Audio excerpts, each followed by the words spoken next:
Wow, it's only 6 o'clock. I feel like that last video took a very long time to film. Hey y'all, my name is Nat. I hope you're having a terrific day today, and for this video we are doing the finish the book tag.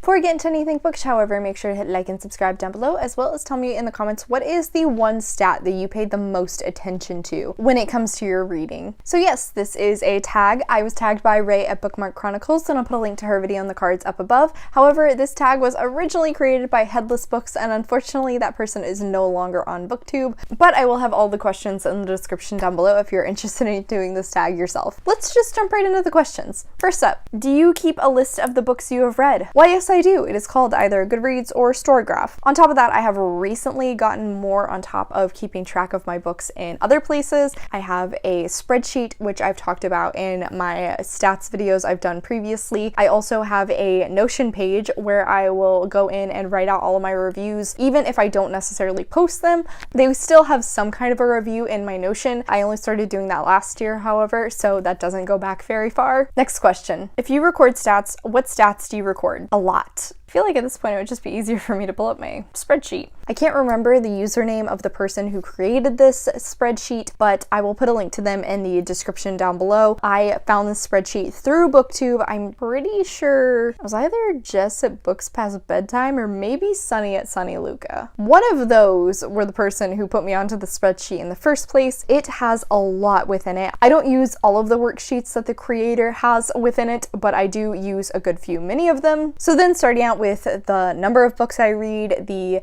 number of pages I read, how many audiobook hours I listen to, which then goes into the format I read the book, whether it be ebook, audiobook, physically, or a mix of those. I also have the audience that the book was originally intended for: adult, new adult, YA, middle grade. Don't really have many of those, but occasionally. I then have some stats revolving around the author identity, whether the story is own voices or not. Personally, I will mark a book as own voices when it relates to the author's race, gender, their ethnicity, their sexuality, maybe their culture or a disability that they have. So own voices is definitely something that I have to do a little bit of research into, and even then I will sometimes come across a new fact that has me go back and change that. I also have the author's gender identity, what they identify as, and their race as well. After that, I also have books read from, which basically means where did I get this book? Did I get it from the library? Did I buy it specifically to read it? Was it already on my shelves? Did I buy it from Book of the Month? Did I get it from the publisher? I also have genres, star ratings, and then I have recently started keeping track of the number of books I read when it comes to my library. I utilize my library a lot. I really adore it, but I need to get better about actually reading books off of my owned TBR. I thought if I could see how many of the books I'm reading I'm actually getting from my library in comparison to my own TBR, it might give me a swift kick in the ass to get better about pulling books from my actual shelves. We've had some success there. Along with that one, I've actually started tracking the amount of money I've saved off of using my library, which makes me feel very good about my spending habits. I also figured out how to do a Gantt chart, which I originally saw Adriana at Carbon Bonded Books do on her spreadsheet, and I thought it was fascinating. So it gives you a breakdown of how long it took you to read all the books you read. Super interesting. So yeah, I keep track of a lot of stuff. Next question. Do you give star ratings for books? And if so, what do you score books out of, and how do you come about this score?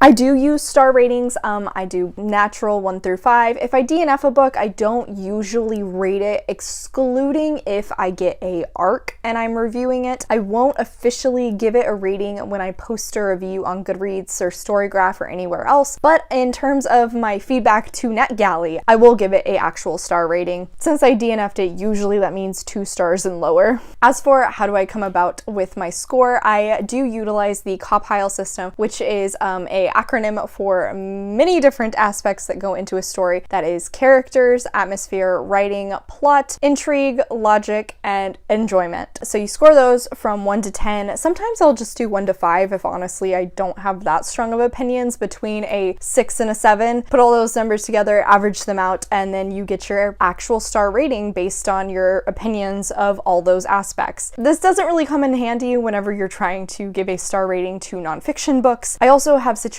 where I will rate everything out in Compile, and it might give me a 3.75, but in reality, I feel like my actual experience with the book is not that high. I will dumb it down myself. So I do have some where my compile breakdown might have turned out to nearly a 4-star, but I end up changing it to a 3.5 because of my own experience. This is kind of a way for me to also still be somewhat subjective in my rating, because there are definitely books at which I give better ratings because I just had such a fantastic experience with them in comparison to other books that my rating might be lower, but it could just be because this book was not for me. I like having the ability to have a very structured score and then also a subjective score, and combining the two to get a star rating that is actually reflective of my feelings on a book. Wow, I'm talking a lot for every one of these questions. Whew.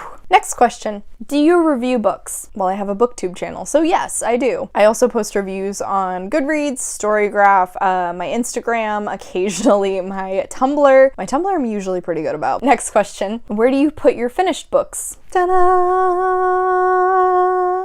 I also have this little corner over here, which is currently books that I want to unhaul, but I just haven't gotten rid of them yet. One of these two places. Or back to the library if it's not my own book. Next question. How do you pick your next book? In terms of picking next books, although I do have a TBR, which does kind of limit my choices, I am still a mood reader, and my mood reading mostly comes out when it comes to choosing the next book I want to pick up. To why usually in my TBRs I have a fairly wide variety of genres. Do you have any other rituals for when you have finished a book? So usually whenever I finish a book, I normally will put it onto the little shelf that is on my corner. That is all of the books that I have read for the month. And then I usually will go in to check it off on my Notion. I will mark it as read on any places I'm tracking it. I will color in the little box in my reading journal. I'll add it to my read shelf on my bullet journal. A lot of stuff in my bullet journal whenever I finish a book. I also like to take maybe a day before I will go on to my Notion where I keep all of my reviews and type up a little review and do the compile breakdown so I can figure out a official rating for a book. Most of the time I figure out ratings for my books within like a day of finishing them. There are some books that I know literally the minute I finish it what rating it's going to get. Final question. Who do you tag? I'm going to be tagging Michelle at Michelle's Library, Lana at Lana X Libris, and Kim at Kimberly Reads. All of those ladies are linked in the description down below. Definitely go give them a follow. As always, thank you so much for coming to my channel today, guys. I really appreciate it. Make sure to hit like and subscribe down below. I have all my socials linked in the description if you're interested in keeping up with what I am reading. I come out with videos on Monday and Friday, but until then, I hope you continue to have a terrific day. Love you, bye!